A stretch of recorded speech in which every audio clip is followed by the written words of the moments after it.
Mailbag time here on the Cleveland Browns Report. We're going to answer questions that our subscribers asked during our live show, which airs every Thursday at 5 o'clock Eastern. So if you have a question, tune in next Thursday at 5 p.m. And if I say anything that gets a bit dated, well, you know why. Now, Joshua Miller is the first one up with a super chat asking, would the Browns get more love if they were in the NFC? Without a doubt. I mean, if you just think about the quarterbacks in the NFC, call me biased, Deshaun Watson would be the number one quarterback in the NFC. Who is he going up against? Kirk Cousins, Jalen Hurts, Matthew Stafford. I'm going to toss Justin Fields in there because I think he's going to be awesome this year for Chicago. There's no one in the NFC South. Dak Prescott, although I think Dak sucks, actually. Yeah, I mean, if the Browns were in the NFC North instead of the AFC North, they'd be the runaway favorites most likely to win the division. So, no doubt in my mind, if the Browns were in the NFC, they would have – we'll know more in January, but I bet if you took their record and stuck it in the NFC, it would improve their seeding. Corn Dog Dude, what's going on? Are you worried about a pass-first offense might not work as well with Kevin calling plays? He had typically coached a run-first offense. So I was thinking about this actually walking to work today, and I am very excited and very optimistic and very much bought in on the 2023 Cleveland Browns. I think the only thing that could hold this team back is Kevin Stefanski, right? Is a coach who's had some snafus and some poor judgments at key times over the last 2 years and is sort of riding off the very end of the coattails of a 2020 AP Coach of the Year award. So I do fairly, and I think we all should have a certain level of concern and maybe not fully trusted faith in Kevin Stefanski because he has not been brilliant the last 2 years. So to answer your question about switching from a run first to a pass first, no, I'm not all that concerned about that. He comes from a background of a pass first game. Did that a lot in Minnesota when he was up there. I think he has just leaned into Cleveland's strength the last 2 or 3 years. And now he can get back to what he always wanted to do, air out the football. Browns lover, what's going on? Is anyone's seat, speak of Kevin Stefanski, is anyone's seat hotter than Stefanski in the NFL? Good question. Kevin Stefanski definitely does not enter the season with an ice-cold seat. Like Jimmy Haslam said at the owners' meeting, the expectation is the playoffs, essentially. And probably more than just make the playoffs, but win in the playoffs. So I don't think the bar for Kevin Stefanski is 9 or 8 wins and you are good to go. No, the Browns have to deliver this year. Jimmy Haslam has, frankly, spent way too much money for them not to be good in his eyes. If I had to think of some way too early hot seat candidates, like before the season even starts, way too early, Kevin Stefanski would be on the list. Josh McDaniels. Now, the Raiders are likely not going to move on from him even if things get bad because, believe it or not, they're kind of strapped for cash out in Vegas, and they don't want to pay a buyout and then pay a new coach.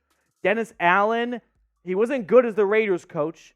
They were sub 500 last year in New Orleans. If things don't get off to a nice start down the Big Easy, he could be out on the Sooners side. Robert Saleh, low-key, very bad record as a head coach. Now, he hasn't had a ton of talent at quarterback spot, but I could see that being a spot where the ownership and management goes, we got you, Aaron Rodgers. You had to figure it out. We're going a different direction now.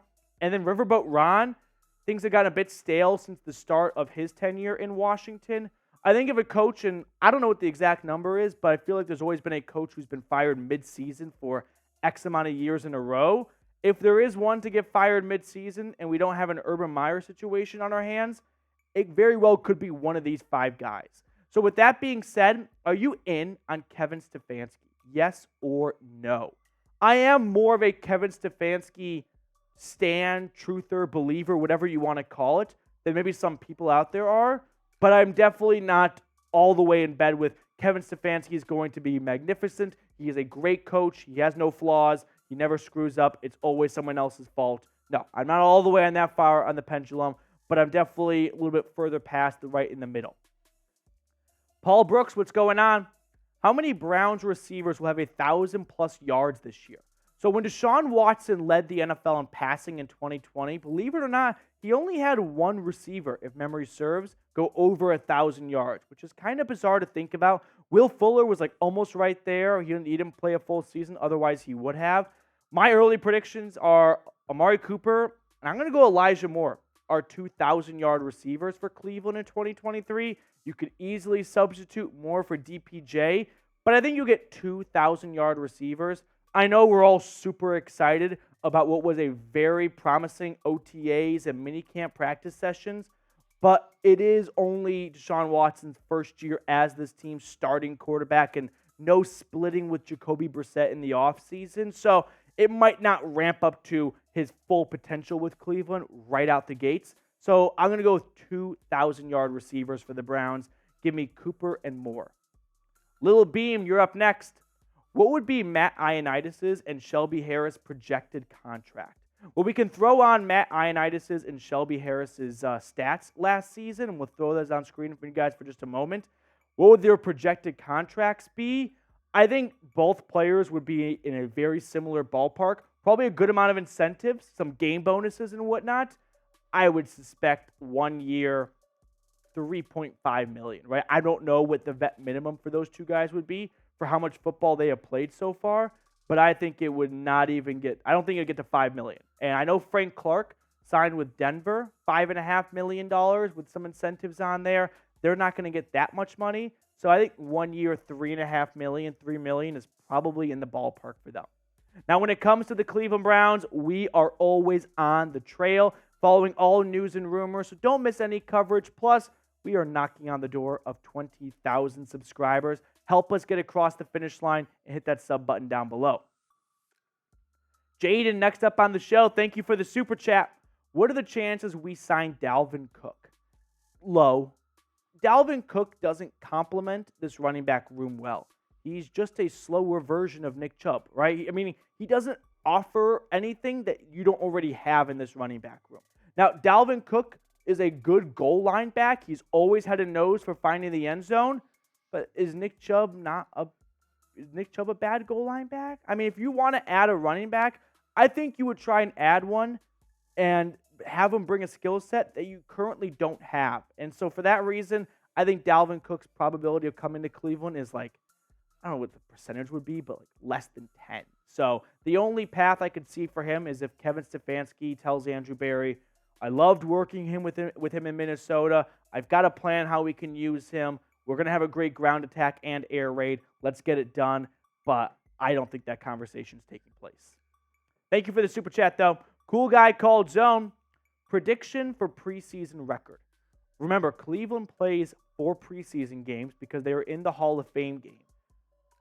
You don't want to go 4-0. I'm going to tell you that right now. I can remember a previous time when the Browns went 4-0 in the preseason, and it did not go well in the regular season. 2-2. 2-2. That way, we got some wins, but we're also hungry for more.